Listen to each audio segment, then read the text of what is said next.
Vediamo in questo video uno dei tanti inneschi del bibbone, il bibbi quello grande, quello che si trova sfuso. Io ce l'ho qui in questa scatolina dove c'è anche la renicola, perché da qui individuo anche qual è la bocca. Ecco, vedi, questa è la proboscite, no? Quella che esce, la bocca. Nei pressi della bocca, guardate, adesso vi faccio vedere, c'è un piccolo forellino, tipo una scappatoia, una via di uscita, sembra un piccolo taglietto.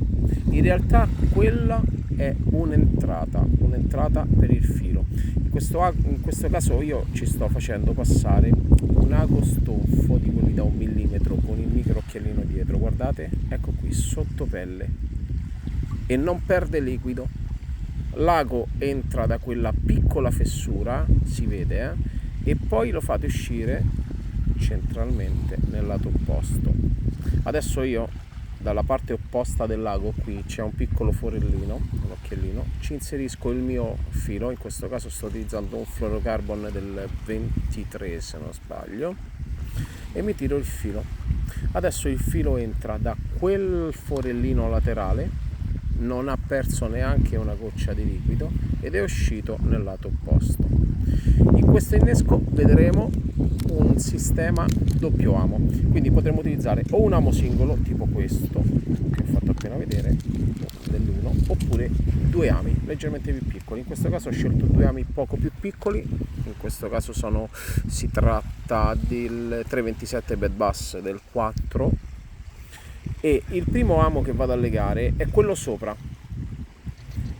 Lo inserisco passando il filo nell'occhiello e poi lo vado a bloccare sul terminale con un altro pezzo di filo 0,23, effettuando un nodo. E questo pezzo di filo lo faccio sempre passare nell'occhiello e poi faccio un nodo tipo degli ami a paletta, e questo nodo va ad abbracciare sia il gambo dell'amo che lo stesso terminale fluorocarbon. Concludo il nodo, faccio un buon 7 spire, passo dentro, lo sapete fare, no? Questo nodo classico, il primo nodo che si insegna quando si devono legare gli ami a paletta. Stringo, non troppo perché dopo devo farlo scorrere questo amo, intanto me lo sono posizionato, ce l'ho sul bracciolo, questo sarebbe l'amo posteriore, non quello di punta. Vado ad accorciare un pochettino i capi, perché mi servono i capi lunghi, perché dopo lo faccio scorrere, lo avvicino al bibbi, i capi lunghi mi permettono di serrare bene il nodo. Adesso lo lasciamo là, l'abbiamo messo. Leghiamo l'amo di punta. In questo caso, dato che poi l'amo andrà all'interno di quella fessurina, anche qua faccio un nodo tipo amo a paletta, però faccio passare il filo all'interno dell'occhiello. 7 spire sul back frontale, vado a chiudere il nodo, serro, ok, perfetto, nodo l'ho bagnato con l'acqua della renicola prima di serrarlo e adesso vado a tagliare l'eccesso.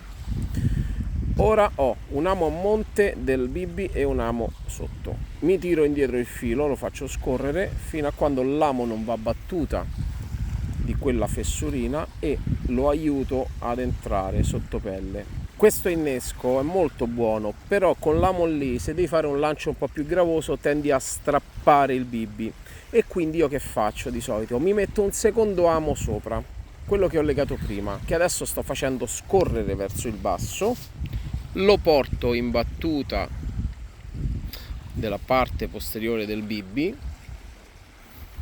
Adesso posso serrare bene il nodo, visto che mi ero lasciato i capi lunghi. Vado a tagliare i capi e faccio passare nella parte dura superiore, dove il bibbi non perde liquido, l'amo da parte a parte. Ecco, in questo modo, se dovessi fare un lancio un po' più potente con questo tipo di innesco, il bibbi mi tiene meglio, evito di strapparlo con l'amo che esce lì laterale. Ecco qua, ecco la presentazione di questo bibbi.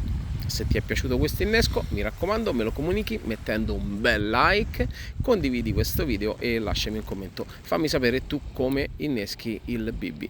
Ciao!